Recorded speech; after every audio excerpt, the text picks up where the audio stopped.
Here we are, beer tasting number 100. It's been 2 years and change, but we got to beer tasting number 100. We survived the crisis of Aaron wanting to use his god-awful laptop. We survived beer tasting number 98, where he shot it on his cell phone. Really good Dunkels out there. Yeah. Again, the road and stock stuff is good. The Dunkels that are... We survived all the things. And look, we even have a green screen, which is totally not the green tissue paper from our wrapping station taped to the bunk hastily in about 5 minutes. It's real. It's real. Definitely a real green screen. Yeah, number 100 feels pretty good. I can't really believe it. I'm usually on the other side of the camera, but we thought, boy, are we desperate for like a really interesting promo. We have Italian Pilsners. Cool. This topic we've loved. Like, we loved Idle Hands. We've loved Pontificato. We've made that very clear. We got 2 brand new ones. We have a new one that is a collab between Dandy and Fernie. Yeah. And we also have the one whose name I can never remember, which is called Where Is My Mind, which is actually kind of appropriate because I can't remember the name. That's the core tasting, but it's number 100. We got a green screen, sort of, and everything. So, we're throwing in some free beers as well. We have the Cheat Code IPA. It's a brand new IPA with Phantasm, which is something we talked about last week, but this kind of came out at the last second. And then this is the thank you for 100 beer tastings. This is by Blood Brothers out of Toronto. This is their White Lies, which is the sour ale with grape must. This is really special. These would be a $10 can on the shelf. This is our way of saying thank you so much for joining. Thank you, Aaron and I, for 100 beer tastings again. Never do that again. Thank you so much. We're gonna have so much fun for beer tasting number 100. There will definitely be whatever this passes for is a green screen. Aaron and I, he'll be on camera. He didn't know that until I just said it. It's going to be great. I hope you'll join us May 25th, 6 o'clock. It's going to be something. Media Boutique.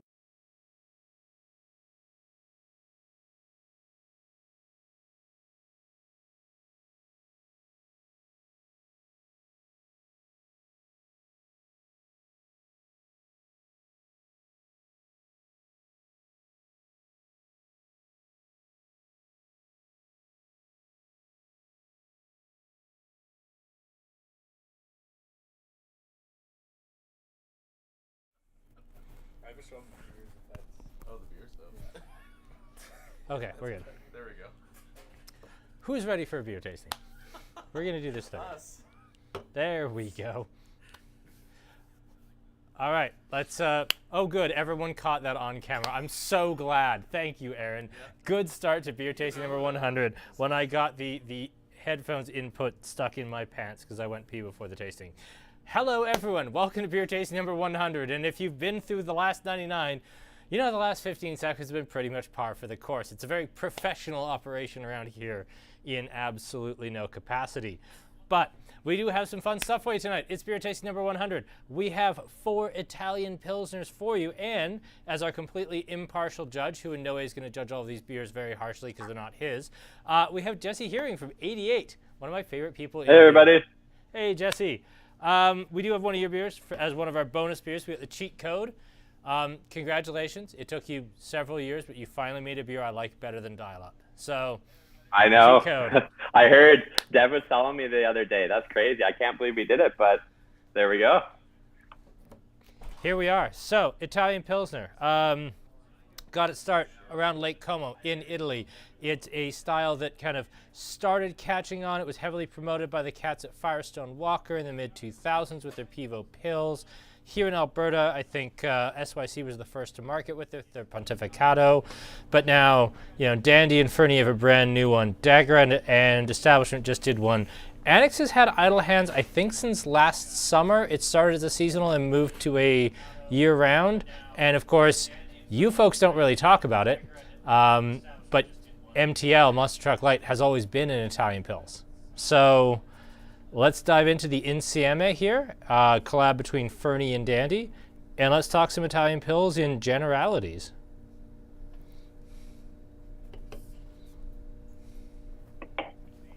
Sorry, that was me handing off to you. Handing off to me? Yep. Yeah, okay. No. Sounds good. Where's the green screen? We had some minor technical issues earlier that precluded the green screen. Well, they're distracting to some of the viewers. So, we wouldn't want to Yes, they're distracting. It's not that we fought to hear Jesse in my earbuds for like 20 minutes. hey man, whatever. Distraction, yes. And yes, Jesse has the entire tasting in front of him. I gave it to you on Friday last week. Look at us actually being prepared. Yeah, all good to go. Is everything working good? You can hear me? I can hear you just fine now. Perfect. Sounds good. Okay, so you folks do make an Italian Pils. You make the Monster Truck Light. Let's start out with what's your take on Italian Pils, independent of any of the 4 beers in front of you. What do you think about when you think Italian Pils? Yeah, for sure. For myself, Italian Pils, there's more so just kind of like a Northern German style Pils. They're nice, crisp, clean. The thing that makes it Italian, though, is just the dry hopping on it. Once that beer is dry hopped, then it's kind of called an Italian Pilsner. So that's all there is to it. There's kind of different types of hops you can dry hop it with and everything. For instance, I don't know what these ones dry hop with, but the Monster Truck Light, the MTL, is dry hop with Hallertau Blanc and Hallertau Middle Fruit. So you'll get like those kind of floral, spicy notes. And I think we're going to see that in at least, we tried a few of them here. And yeah, for sure, I think at least 1 or 2 has kind of the same hop profile, but they might have it written on it as well. But that's kind of my take on Italian Pilsner in general. I don't know if you want to add on to that a little bit. Yeah, I'll add on a little tiny bit. I mean, with Czech Pils, we're talking all about Saz. We're talking about decoction mashing. It's a very traditional style. It tends to be a little bit sweeter. I find American Pilsners a little bit sweeter as well, just because they tend to be a little more aggressively hopped. So they tend to need some sweetness to balance out the increased bitterness, the increased hop profile. With Italian Pils, they start out light and delicate and pale like a German Pils, but they add additional hopping, but not through boiling the hops, so they don't need additional sweetness. They do it all through dry hopping, so you get that almost American Pilsner hop aroma, but without any of the additional color, any additional sweetness, any additional bitterness. It's kind of a best of both worlds sort of style. Totally, yeah. Couldn't have said it better myself. But yeah, so, they're becoming all the rage now, the kind of new trendy style of Pilsner. We already have some questions jumping in here. Monster Truck Light slaps. I fully agree.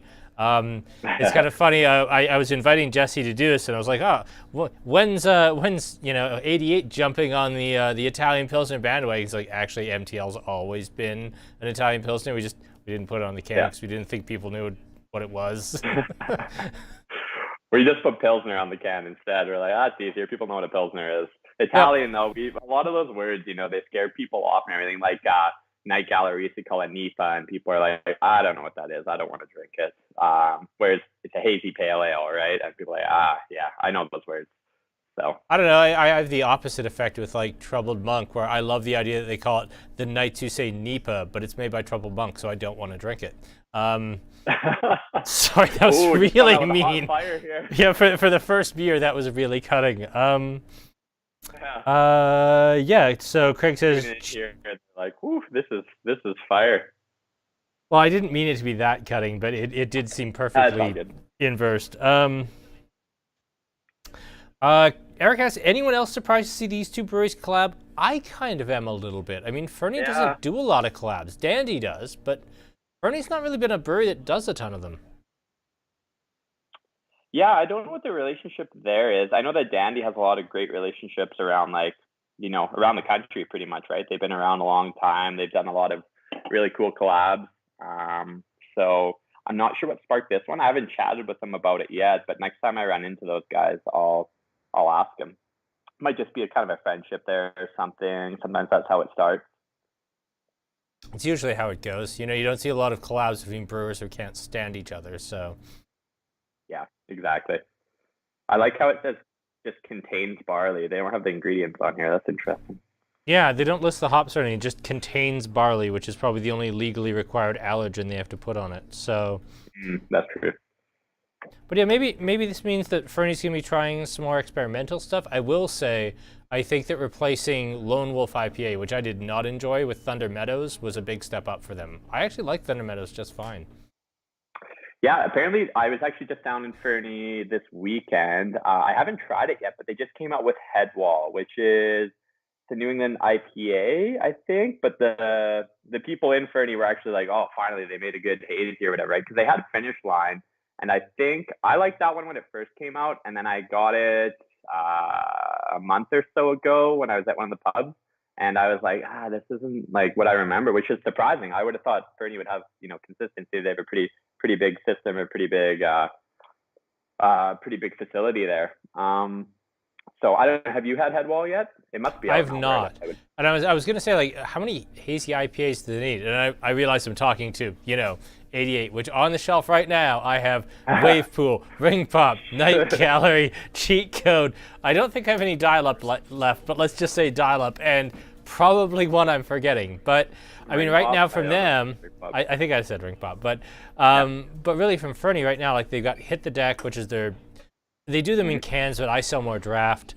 They've got Thunder Meadows, and then now they've got Headwall as well, which for Fernie seems like a lot of hazy IPAs. But maybe between that and like doing collabs with Dandy, maybe we're seeing a new Fernie. I hope so.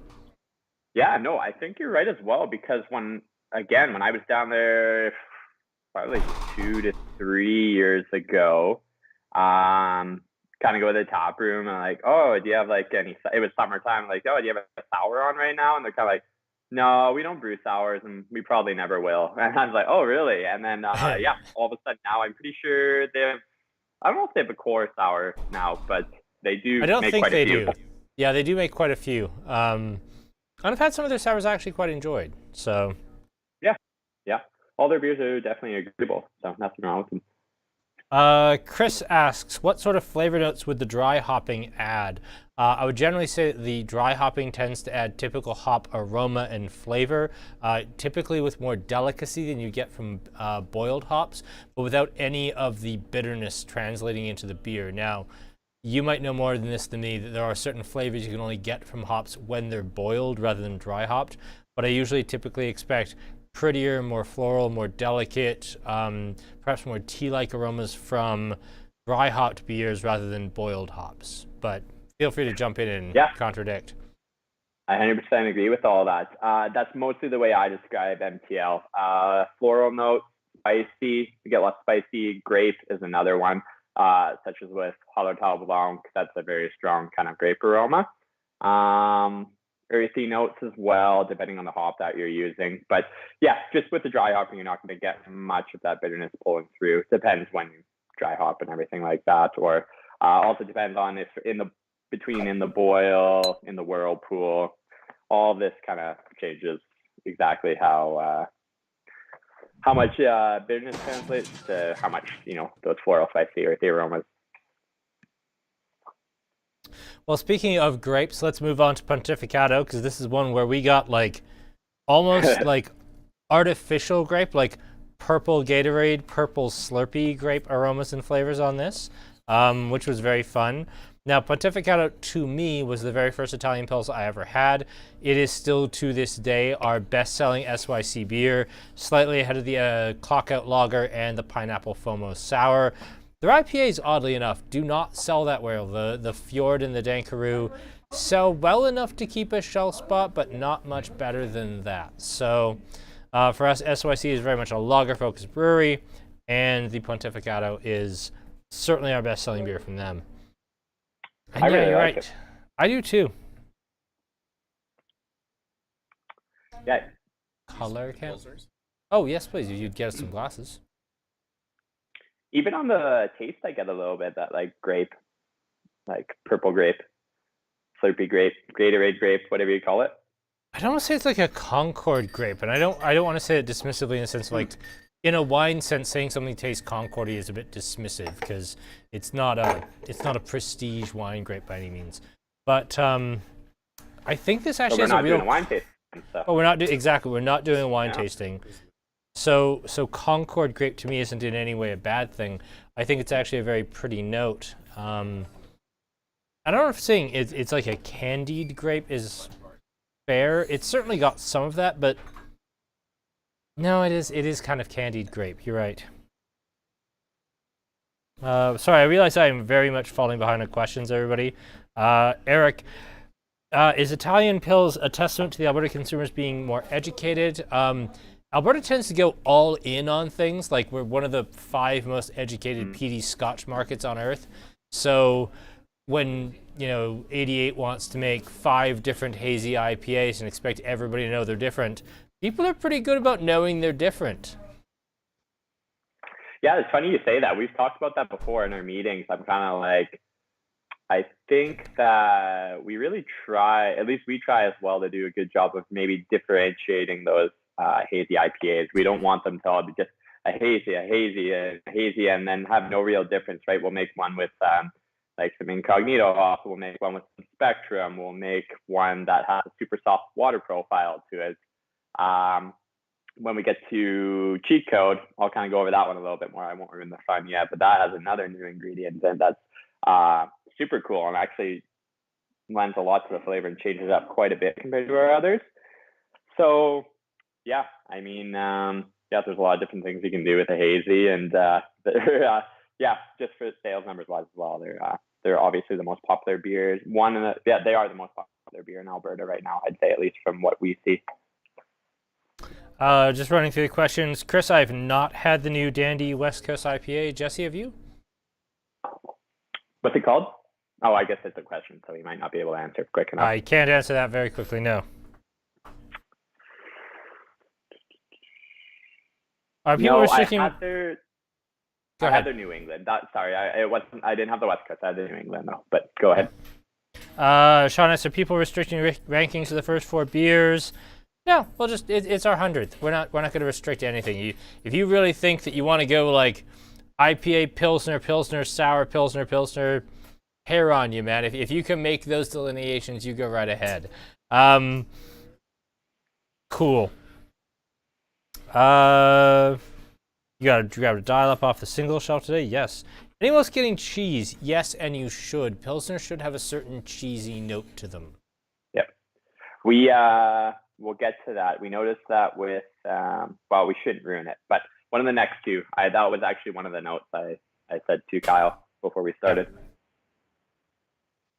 Oh yeah, you're probably right. That is almost certainly by Clawhammer Press, but you're right. There is no credit on the can. And you know what? I will say, when I got the sell sheet for Insieme, they gave credit to someone for the artwork on the sell sheet. But you're right, it's not on the can. I can't say for sure that it was or wasn't Clawhammer, Eric. But you're right. Considering that should be on the label. Loving the Pontificato. And yeah, I mean, that's fair.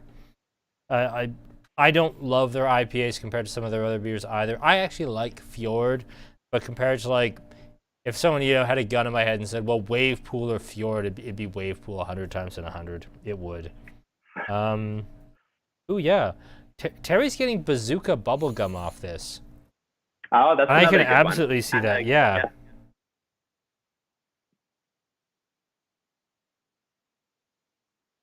All right, let's. I haven't seen that in forever.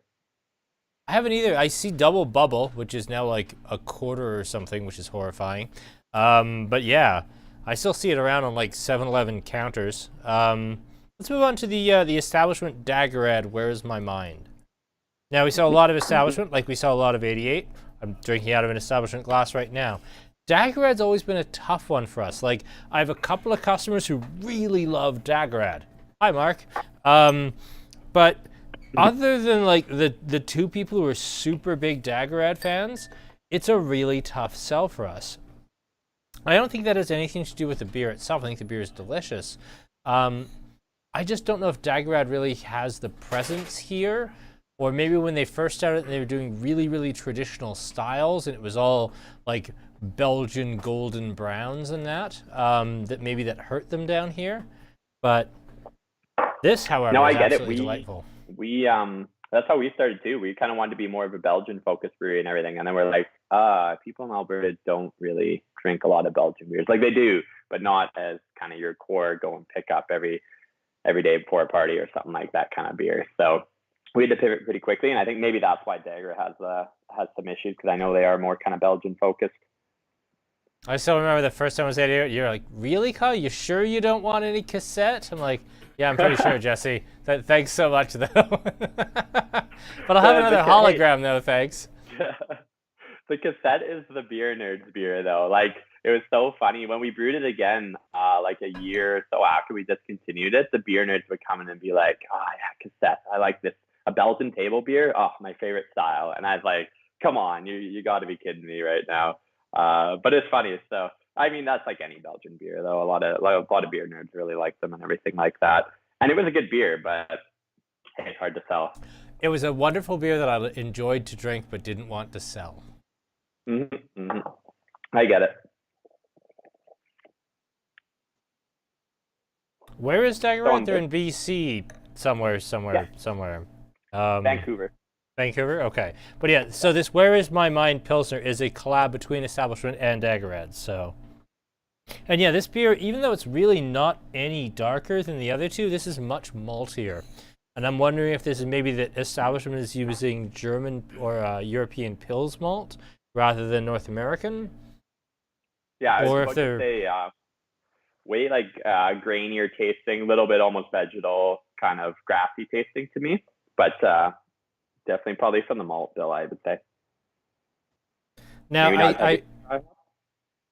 I will ask, because this is something that I've noticed with a lot of breweries is, you know, they'll get everything for their IPAs, their stouts, whatever, you know, all from Alberta, from Red Shed or whoever else. But when it comes to their Pilsners, they want their Pilsner malt imported. Now, is that a particular quirk of Pilsner malt, or is it just nobody does it like the Germans or the Czechs and everybody else is just pretending? That's a tough one. We exclusively get all of our malt from Canada Malting, so we don't import anything MTL. It's not imported malt. That being said, yeah, I couldn't say 100%. Like imported malt, obviously it's different, right? It's different growing conditions. Everything's different over there in wherever it's, you know, Germany or wherever it's grown, and the way it's malted, and then the shipping process and everything changes like that. But ourselves personally as a brewery, we don't we're not delving that far into like, we have to get the traditional style of German malt or whatever to make this beer. And that's a super cool thing. I know Establishment does a really good job. I don't know about Dageraad, but I know Establishment will delve deep and be like, yeah, we got this specialty bag of malt imported or whatever, right? And it's super cool that they do that. And I think we'll leave stuff like that up to them. And yeah. I do think it's such a different experience because these two were so hop focused, and while they weren't desperately hoppy beers, they were very tea-like. You got all the dry hopping. Well, this certainly has the dry hopping. It's such a big malty mouthfeel. It's a very different experience. Yeah, I think maybe I was wrong when I was saying that the dry hopping, there's not as heavy of a dry hopping on this. It might be more so that it's balanced from the heavy malt in that as well, right? That could change a lot and play into it. Oh, I think you could. Yeah, absolutely. Sean, I agree with you. Sorry, I'm answering questions here. One sec. Establishment superpower is making beers with a prominent malt profile at low ABV. And you're right, that's not an easy task. If you try to make an IPA at 3.2%, as we've seen many, many times, you basically end up with hop water. No, I think that this is very malt forward and very profound for 4.5. That's very, very good. Yeah, sorry, you cut out like halfway there or something like that, but I just caught the end of it, and I 100% agree. It's all about balance, right? It's kind of funny when I go and do tastings and everything, and they're trying it, they're like, wow, like this is like a double IPA. It tastes so great. It's nice. It's not super bitter and everything. And yeah, again, it's all about that balance, the balance between malt and not only the malt, but like the temperature you're mashing and everything, so that you get the amount of residual sugars that you need to make it sweeter or less sweet, because, you got to balance that with the hops, right? You can add a ton of hops and it might be super bitter if the beer isn't sweet enough from the malt and the mashing temperature. And it's just this whole kind of symbiotic thing that it can be tough to nail sometimes. But yeah, I agree. Like you said, hop soup with, if you just do a super light IPA with no malt backbone to it, it's just going to turn out super hoppy, vegetal kind of flavored. And that's an interesting question because it came up in the comments just here. Is vegetal a negative? Yes, vegetal, every time people use it, tends to be in a pejorative way. If they mean vegetable and they want to say it in like a nice way, they'll say herbal or tea-like. Yeah.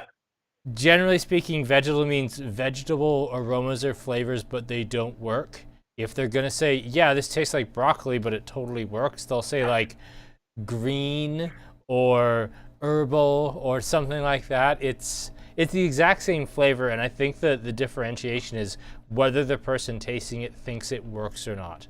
I don't think that vegetal flavors in a beer on their own are a fault. It's a fault if it's DMS, but I don't think that vegetal flavors on their own are a fault. I think that the word vegetal in a review tends to imply a negative connotation, which it probably shouldn't, but almost universally does. Yeah, I'd 100% agree with that because a lot of the time I'll say something's a vegetal, and I'm not a fan of vegetal myself. It's just, yeah, it's not what most people look for in their beers, I think, like that. But a lot of the traditional styles and everything, you will have some of those vegetal notes, especially when you're using like wet hops and stuff like that. There's no way around it. They're going to taste like dirt and kind of, grassy, earthy, vegetal. Yeah. And most consumers nowadays aren't really into that so much. So unfortunately, it is kind of a negative. I will always say, like, the differentiation between a good English bitter and a bad is a good English bitter will not taste like boiled cabbage and broccoli, and it's just okay. Now this is going to date me a little bit. We had a Brewster's here in Lethbridge once upon a time, and way back in the day, they even used to brew here, and their English bitter was so boiled broccoli, boiled cabbage, boiled Brussels sprouts. It was almost undrinkable, and that's why I originally started thinking I just didn't like English bitter. No, as it turns out, I didn't like really shittily made English bitter. But yeah, that vegetal note for a lot of people, especially if they've drank some of the more traditional styles, can be a huge turnoff. But I don't think vegetal notes on their own are necessarily bad. Yeah, no, totally, I agree with that. I haven't drank many ESBs, but Cabin just won gold for theirs in Canada. Did you have that one? That was the not Simple Pleasures. That was the mild. The bitter was. We did. Great Expectations was the bitter. Yeah, that's it, I think. Yeah. And that was very good. Yes, and it sold actually very, very quickly. I think that's why I didn't get a chance to try it, as it was out of here in like 3 days.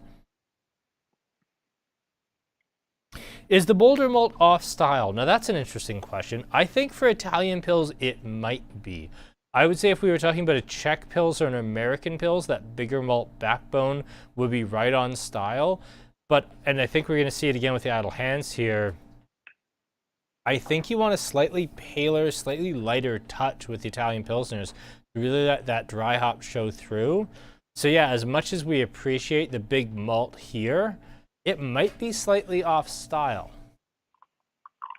Yeah, from what my experience is with Italian Pilsners, at least, like, I don't know, maybe we're totally off the mark here in North America. Like, I've never had an Italian style Pilsner in Europe, but they're all way lighter on the malt bill, and with those nice floral spicy notes from the dry hopping. So for that reason, this one is a little bit different. And hey, maybe just here in North America, we're slightly off the mark, but who knows? Have you had an Italian Pilsner from Europe? I don't know. I've not. I've had Firestone Walker's Pivo Pils, which was kind of the first broad market Italian Pils in North America. I've had that a number of times. But yeah, I've never had the Birrificio Italiano Pils. I will say we had Birrificio something else. Birrificio Fortuna, something from a Birrificio. We had their Pils. It wasn't the famous one, but we had them. They came in these like really elegant, like wine-shaped bottles. If anybody can remember what the heck that was, it was about 6-8 years ago. They were in Alberta, right before Blind Men opened and the entire beer market changed. Birrificio del Ducato, that was the name. They had a Pils, and it came in 330 ml bottles, and they weren't cheap. They were like $5.95 or 330 ml, like a decade ago, and they were absolutely spectacular. And they were very tea-like. They were very bergamot. They were very pretty. But was that classic Italian Pils? I mean, it was a Pils. It was from Italy. Yeah, Was it classic might be Italian it. Pils? Couldn't say. Yeah. All right, Okay. I've got the idle hands here on deck now. I see you pouring it there as well. I do indeed. So yeah, let's go on to Annex Idle Hands. This is the new packaging for Idle Hands, by the way. We still have at the front of the shelf the green and white can. Did I just move it as you zoomed in on that spot? That was a disaster. Yeah. It's all good. I'm not going to touch the cans for a while, just so I don't annoy Aaron.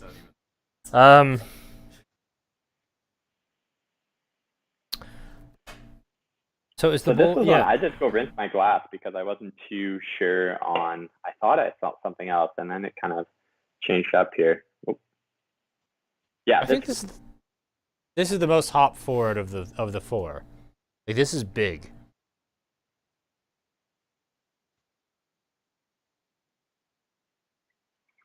now it's changing. I think from when I first. Sorry, Fred's back in the house here, so just to give him some pets. This was the one I'm pretty sure I thought when we were first tasting. I was like, oh, it's almost a little cheesy, but now I'm smelling it again, and now it's changed a little bit. So It's more like earthy, soapstony, white peppery to me. I don't know. This is tough. I just poured that one. I just wanted to make sure I was pouring the right one, but There's almost something seaweed in this too, like not dried seaweed, not those like crisp, not like a crackery nori or ones. whatever. No, but like there's something oddly salty, savory, seaweedy green here that I'm really digging. That's why I got the initial go around, and now I don't know why. It's all of a sudden it's changed around a little bit here. So now that I taste it, so I get it again. It's Funny how there. that works. Sean says he's getting cheeseburger. That's probably not too far off. Cheeseburger. Like it's Yeah. savory, it's cheesy. That's not too far wrong. Mm-hmm. I do think that compared to the establishment Dageraad here, it does have less of a prominent malt bill. Like the hops are again right in the prime focus. The malt is there, it's supportive, it's pleasant, but it's definitely in the background. I just about to say that as well. I think, not as malt forward, although you get more of that, definitely like the hop bitterness. Out of all these right here, this one is the most perceived bitterness to myself. Oh, I think that's a definite yes. Yeah. And the last step there, I got some of that spiciness as well. Peppery.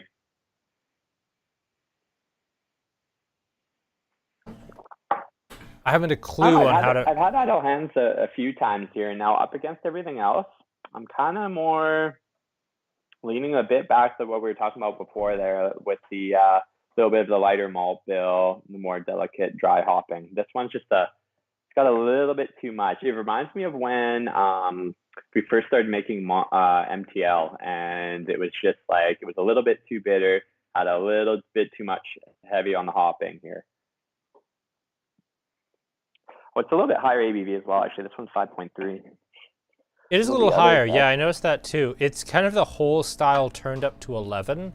And I think if you're sitting at the bar at Annex and you're having a forward progress and a force majeure and then whatever their new seasonal sour is, because I got an email about the new one this morning, and then like, well, I'm not driving home, so go ahead and give me an idle hands. This will show up after, a pale ale or a New England IPA or a sour or something else or something out of their Fooders series. This will still show up. Whereas I think that if you had the Insieme, it would come off a little too soft in that tap room. Yep, that's true. I think maybe this, and it might be a stylistic thing for Annex where they want to go louder because everything else they make is quite loud. I actually quite like Good Authority, their golden ale, which is, well, gentle-ish. Gentle for Annex. It's probably the loudest golden ale on the market.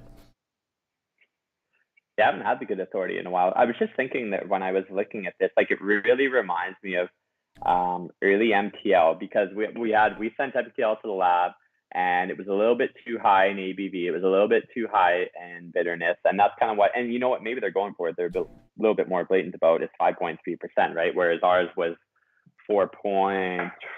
I think it's 4.6 or 4.7, and it's coming out right at like the edge of what our limits were for ABV. So yeah, little bit different take on the Italian Pilsner. Not bad by any means, but. And yes, everybody, let's go back to number 1. Let's try the Insieme, the lightest of them, just to see how it shakes out compared to Idle Yeah, Hands. that's good. Yeah. I don't know if we're going to be able to taste a lot out of this, but I will admit, you know what? When I was putting a Fernie into this lineup, even collabing with Dandy, I was a little worried it was going to get killed. I think, without tasting it again, the Insieme's done fine in this lineup, which, for a Fernie tall can, fully biased here, I wasn't sure it could run with SYC, Dageraad / Establishment, and Annex. I wasn't convinced that Fernie could do that. I know it smells Coming back to it, I really like the aroma. Me too. It smells so good. I almost don't want to taste it. Yeah, right. That's why I just keep sniffing it. I'm like, what is it?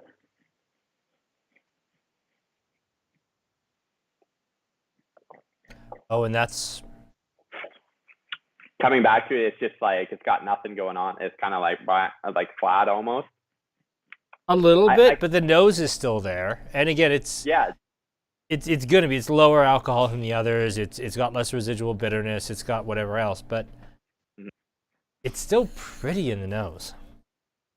I do. I really like the aroma, but it was kind of what I first thought when we were doing the tasting. It started off and it was just missing a little something. Kind of, I think when we were doing our original notes, kind of just like right on the tail end, especially, and it's still obviously coming back after all these. It still holds true to that. Okay, well, I'm apparently somehow managing to ruin every one of Aaron's shots. That's fine. It's just timing. And I swear I'm not doing it deliberately. So let's get on to our 88 beer of the night, the Cheat Code with Phantasm. Now, we did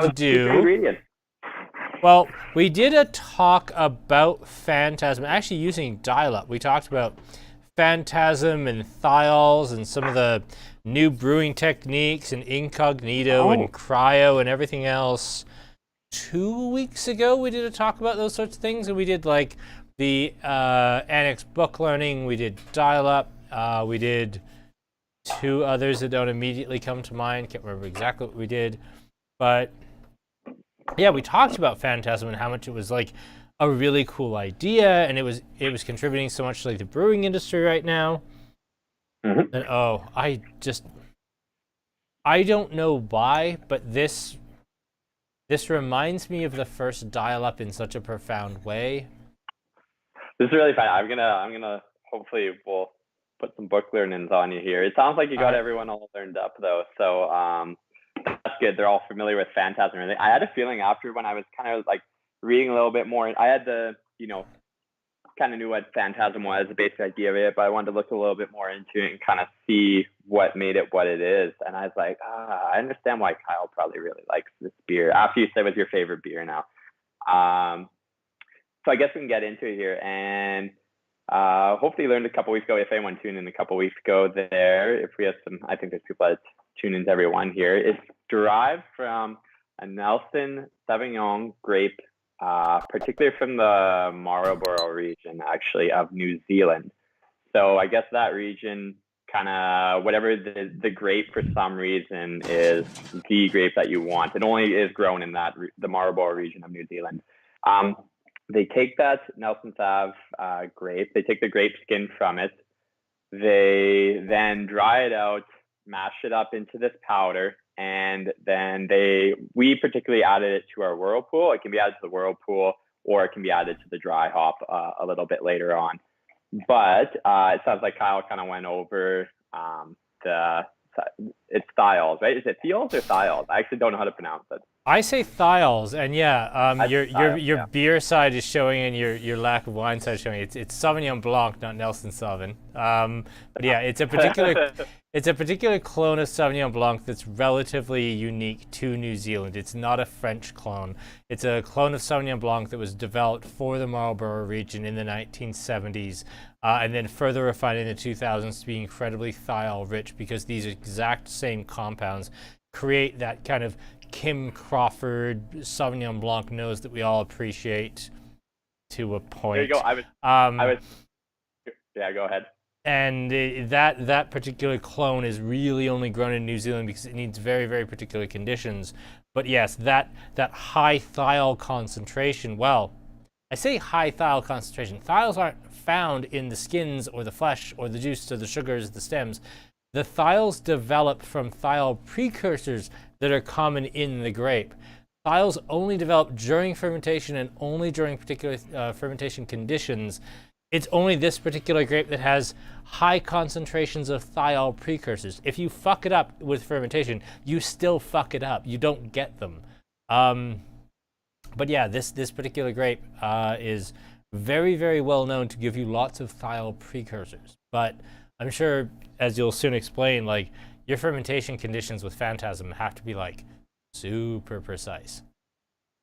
Yeah, there you go. Actually, that was so you. I was gonna say you know wine a lot better than I do, and I'm glad you knew all that as well with the thiols and exactly with Phantasm or from the grape skins. It's only the thiol precursors, whereas some hops actually do have free thiols in them as well that can be extracted, and it doesn't have to be through fermentation. However, with the Phantasm, it does have to be with fermentation. That's why we put it in the whirlpool and let it go throughout the whole fermentation process, so we can go through that. What's the word I'm looking for? The change of the compounds. And we actually used a different yeast for this one as well. It's the first time using this yeast. It was from, I think it was Y yeast. I do have the notes, but it's called a Thiol Libre actually. So it is meant exactly what Kyle was saying here, is very particular about the fermentation. So we're like, okay, well, let's use a special yeast so we can try and extract as many of those thiols as we can, you know, break them from being a precursor into a free thiol. And pretty much what that does is it just boosts all the tropical aromas in there. So you got lots of stone fruit, pineapple, and it just adds on to other thiol-rich hops such as Mosaic, Citra. Those are the two big ones. Cascade. I believe we use all three of those in this beer, and we use them in T90 form, cryo, and incognito form, along with the Phantasm and the whirlpool. So you're using all of the super geeky hops. Yeah, like all the hardcore beer nerd hops. You're just going all in. Yeah, we just went all in with this one. We're like, let's just go super thiol rich with the hop and with the hopping technology as well, to just try to extract everything we can without any of those vegetal flavors, any losses or anything with the beer. And so we found with this one, it's kind of actually changed since it was canned. When it first got canned, we were a little bit like, oh, that's a little bit odd. We didn't know what to think of it at first. And, you know, some people at the brewery were kind of like, oh, I'm a fan of it. And others were kind of, you know, not Fred, you can hear Fred acting up out there. We can hear Fred. Walk by or something. And but after a couple weeks in the can here now, it's changing something really, really nice. We kind of get almost like a Belgian yeast kind of phenols from it, right? It's cyanols, obviously, that is creating a lot of that. But I get a little bit Belgian-y. Almost, I did a tasting and someone was like, oh, that almost tastes a little bit like a hef, but you know, mixed with. I was going to say like Westmalle yeast, yeah, like Westmalle triple to a certain point, yeah, but it's still identifiably like a very West Coast, or sorry, can't even say West Coast, East Coast, no coast. This is just its own thing. These Thiol Bomb IPAs are like very much their own thing. That's why we did a tasting about them 2 weeks ago. And spoiler warning, we're going to be doing a tasting about them here in like a week. Or at least we'll have one on the lineup. And we'll talk about that when we finish this up. But yeah, I mean, this style, it's so new. And somebody recently did say, Amanda, that it smelled like a car detailing shop or something. Some of these new aromas, they're not perceptible to everyone. It's like me and Galaxy hops. And for some people, there's another very famous hop that people can't taste. Some of it's just we can't perceive it. It's like the cilantro thing. For some people, it tastes like spicy basil, and for some people, it tastes like soap. For me, I get everything out of this, but Galaxy hops just taste like nothing. There was a Galaxy hopped IPA that everybody was losing their mind about here 3 years ago, and it just tasted like well, this is barley water. There was nothing for me. For you, it might be something with the yeast strain, with some of the hops that are in it, with Phantasm itself. You just might not be picking it up. And that's, the more we get into crazy experimental brewing with things like Phantasm and Cryo and Incognito and everything else, the more that some people are just gonna be like, no, I can't pick that up because that's fair. You know, my wife can't taste cilantro. I can't taste Galaxy hops. And that's totally fair. Another point, I don't know if you're making about the other hop you're thinking of, but one of our owners actually has it with its mosaic hops. It's very common, and I'll have it in tasting sometimes, that they taste like garlic and onions. And it's kind of a little bit off-putting for some people. And one of our owners is like, if it's got a ton of mosaic hops, not a huge fan of it. And sometimes you ruin it for people, right? They're kind of smelling, they're drinking. It's like, oh, I don't know what this is. And it's like, oh, do you taste like garlic and onions? And they're like, oh, yeah, I do. I don't get that personally, but some people will. And that's kind of where you get when you start playing like the newest playground of the new, where sometimes it's just going to be too weird for not even people's palates, like as a society. People's palates is like a medical thing where like some people just, they can't pick it up. I mean, Mosaic, Galaxy, Cilantro, Phantasm, some people aren't going to be able to. These are new flavors, and you know, we weren't eating this 1,000 years ago. Evolution takes a minute to catch up. Totally. So yeah, I found out the type of beers that you love. Anything Nelson Saab, that's what it's all about. That's what Dial Up was.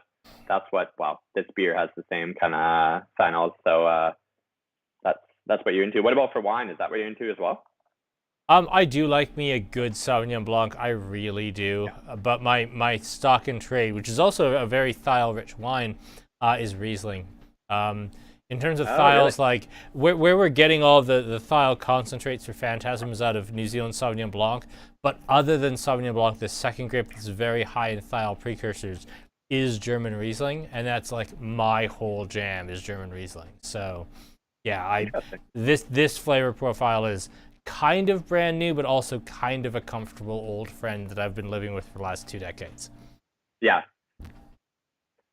No, that's awesome to hear. I'm glad we hit the mark on that one for you. And it definitely throughout the province as well. It was doing great. We featured Beer Fest before it was even released, and last weekend there it was the highest trending beer in Alberta. So I think I don't know if people are just like, whoa, this is something kind of different, right? When we were talking earlier about hazy IPAs and not making them all taste the same, right? That's what the difference is with this one. It's that Phantasm, and it really does lend to some different characteristics that maybe for better or for worse, like the one person said, it tastes like a car detailing shop. I don't know if that's good or bad. Sometimes they kind of smell nice, so maybe the flavor's all right.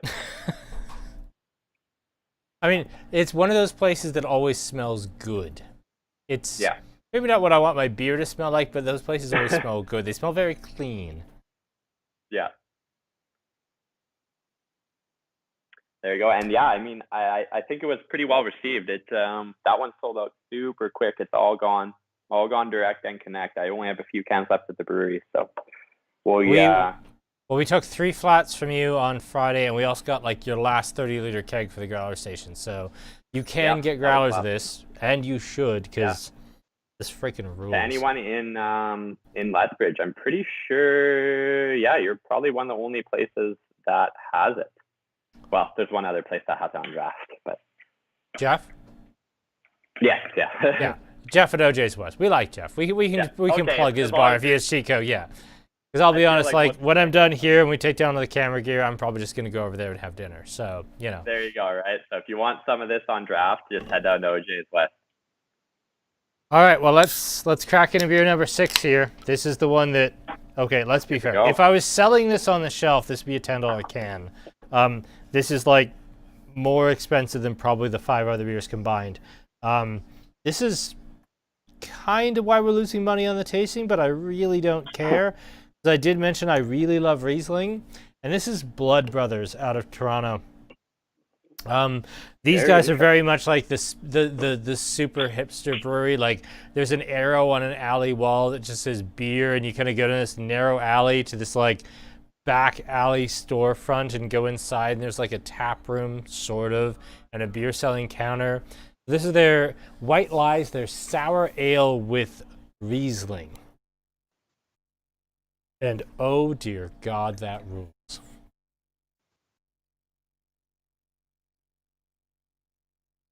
And yes, aniseed, fennel, licorice, all of that is absolutely spot on.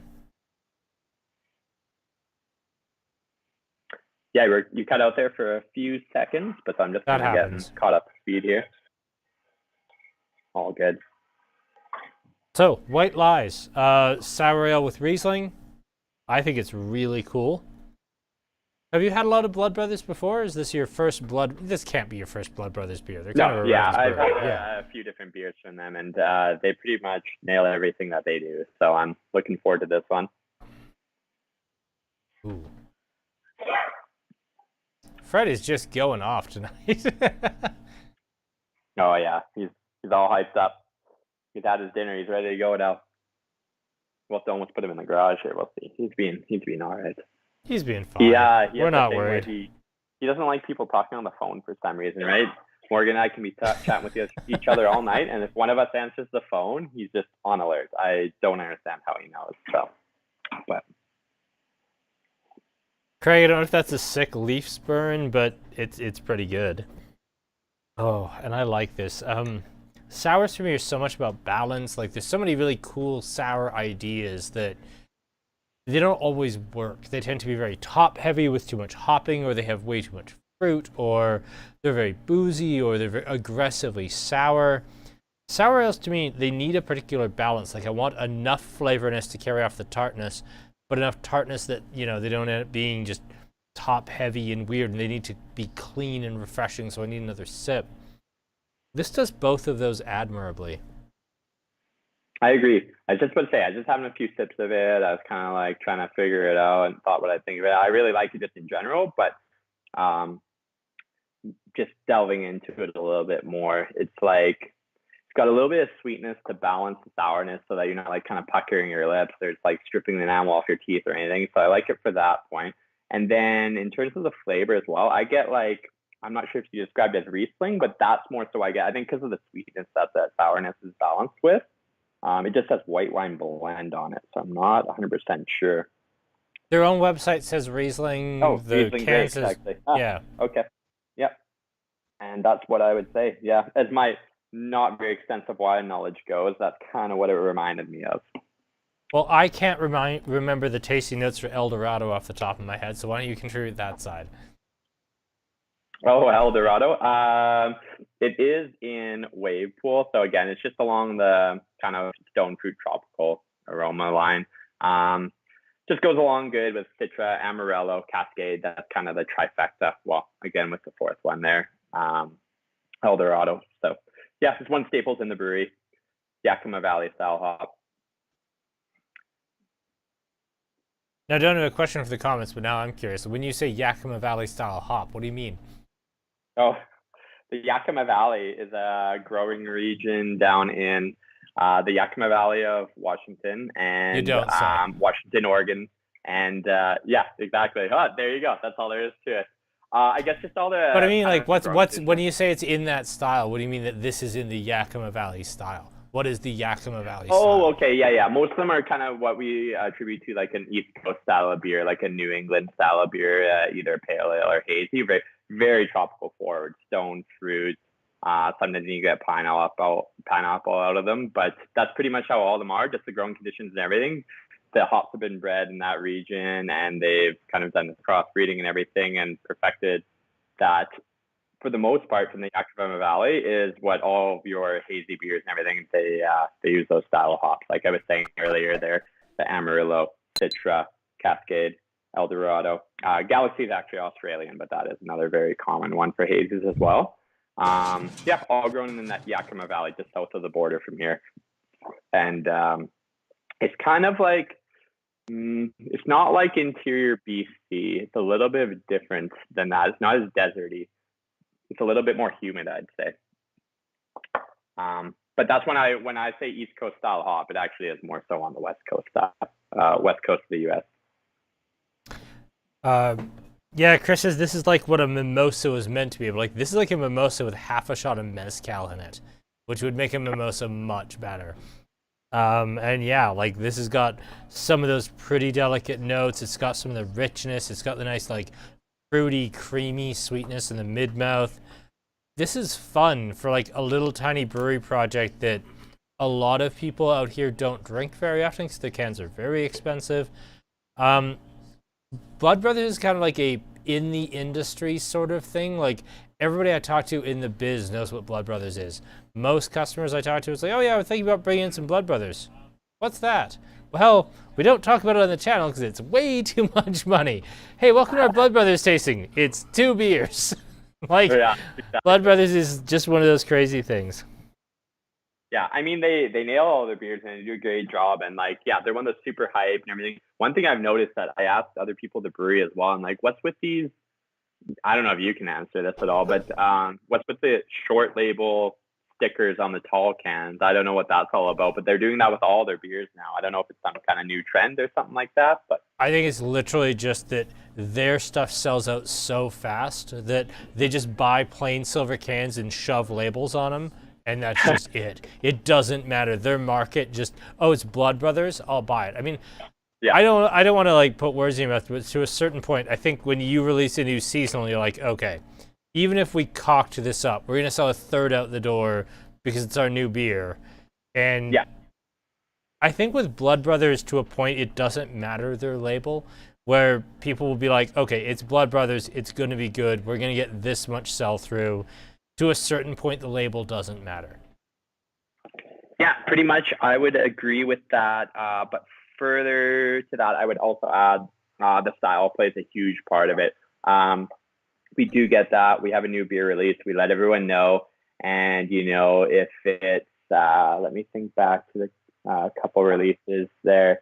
True Romance, Dark Plum Sour, you know, people are like, Dark Plum Sour, that's all right, whatever, right? But literally the next week you can say, oh, I've got this new hazy coming out, and they don't care. They're just like, oh, okay, give me 5 flats of that, whereas opposed to they're like, oh, just give me 2 flats of this salad doesn't, that isn't as hype. So it is kind of more of a hype, not only from, I think, the brewery perspective, but also from the styles. It is crazy. When you release a new hazy, it's like just night and day difference between other styles, right? Again, with, you know, the rest of these beers, Italian Pilsner, great beer, way harder to make than a hazy. It takes a lot of skill to make a good style of any sort of lager or Pilsner.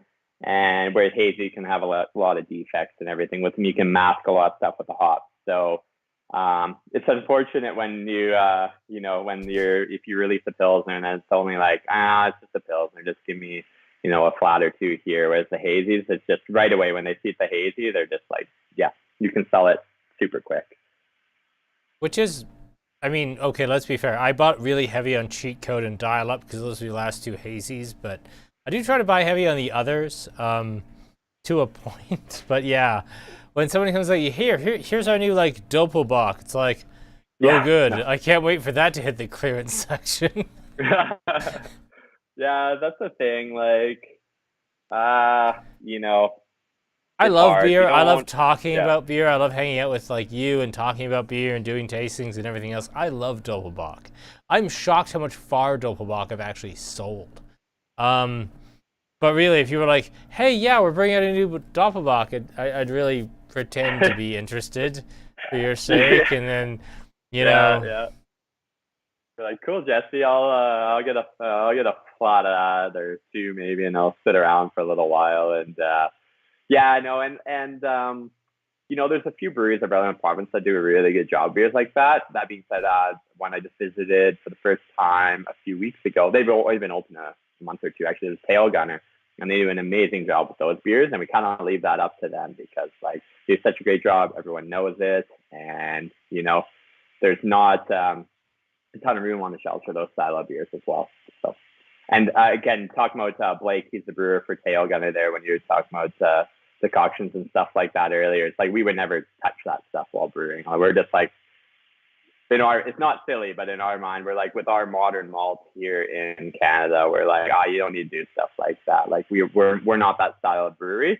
And he's doing like triple decoction stuff like that. We're like, you're insane. And you admire the craft though, and his Pilsner rules.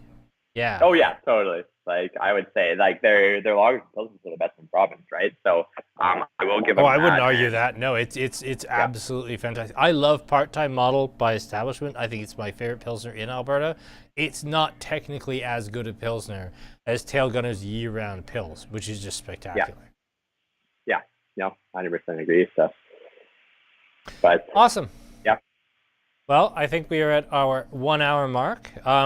We made it to 100 already? tastings. Yeah, that went quick. Yeah. That was awesome. It was Oh, right. fun. Yes, Thanks. Sky, Good thank one. you. We will talk about what's coming up next week, very briefly, apparently. So, yes, next week we have an Annex tasting. Rupert will be joining us because Annex has done a whole collab series, as well as a Maybach, because we need a fourth beer for a tasting lineup.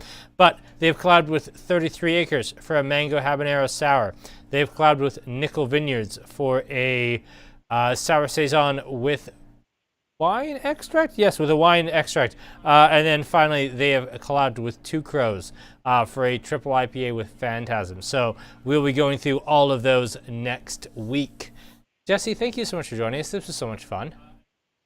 Oh yeah, thanks for having me. It was awesome. Thanks for having me for your 100th episode as well. That's insane. I remember when we were there, when I was there on Friday, I'm like, that's crazy because you do one a week. It's been like the whole pandemic has started, and I said you've only missed like a couple episodes, and yeah, I've it's missed a lot of commitment. 3 or 4 that Craig and Eric have covered. And yeah, it's always because because of medical stuff. But yeah, I've missed 3 or 4. So I think Craig is the only person who's hit 100, and he's already in the comments bragging about it. He's 100 of 100, including like 3 or 4 he's hosted. We have one person who's done absolutely all of them. Yep. He's a superstar, that Craig. Yep. He's our default guest host, him and Eric. So Thanks for No, I will say our YouTube. yeah. Awesome. yeah, no, Thank you. You've done an awesome job with these, so it's it's a pleasure as always. You know, I've been on a couple of them, and yeah, it was awesome I think to be on your this is 100th, probably so your thanks for third having or me. fourth now too. Yeah, like it's been a think lot it's of third, fun. yeah. We'd very much made a silk purse out of a sow's ear with the whole pandemic and everything. So we're doing our best. Damn it. That's a real saying. Screw you, Sky. Anyway. Yeah, I think we'll call her there now that I'm insulting Sky. So, thank you, Jesse. Thank you, Aaron and Sky, for 100 episodes. Thanks, everyone. And yeah, we will see all of you next week for our Annex collab episode. And really and truly, thank all of you. This has been one hell of a ride from Aaron and I starting out 2 years ago with, hey, people like wine tastings. Do you think they like beer tastings? And having no idea if it would be a 1 week project or a month, or if it would completely outlive the wine tastings and become its own animal. And now it has its own like group of followers that we absolutely love. So this has been a weird, long, fun time. And thank you for all of it. I feel unbelievably blessed to have this in my life that I'll admit sometimes I get off work around 4 doing paperwork and it's like, oh, I have to do a beer tastings, but I'm never sad about it. Sometimes I'm tired, but I'm never ever sad because it's always fun. So thank you to all of you and good night.